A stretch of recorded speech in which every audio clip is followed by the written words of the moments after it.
तीन तरह का जल शिव को समर्पित होता है और वो तीनों तरह के जल का अलग अलग भाव है महाराज।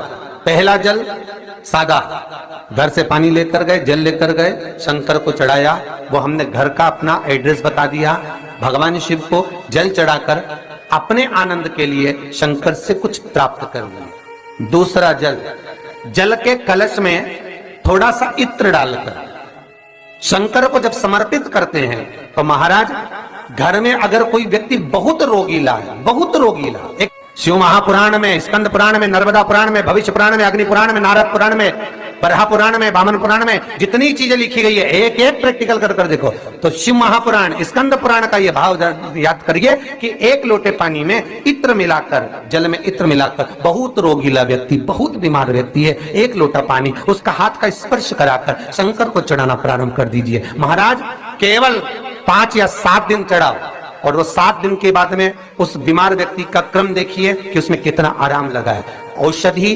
दवाई काम करना प्रारंभ करी कि ना करी। केवल इत्र समर्पित, इत्र का जल।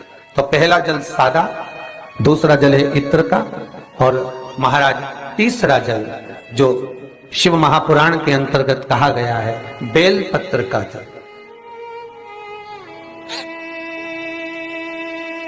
तीसरा जो जल है वो बेलपत्र का जल है। बेलपत्र का जल कैसा?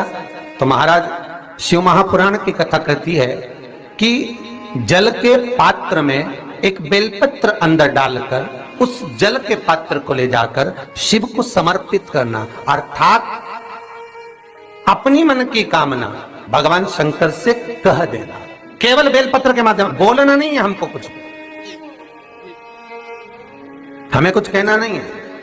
3 तरह का जल का जो व्याख्यान वर्णन किया गया, एक सादा जल जो भगवान को कहा, आपने अपना एड्रेस बता दिया, आपने अपने मन का भाव बता दिया। इत्र का जो जल चढ़ाया गया वो केवल रोग मुक्ति के लिए चढ़ाया गया। और तीसरा बेलपत्र, अगर उस जल में एक बेलपत्र भी पड़ी हुई है और वो बेलपत्र पड़ा हुआ जल आप जिस भाव से चढ़ा रहे हो, जिस कामना से चढ़ा रहे हो, शंकर वो कामना आपकी पूर्ण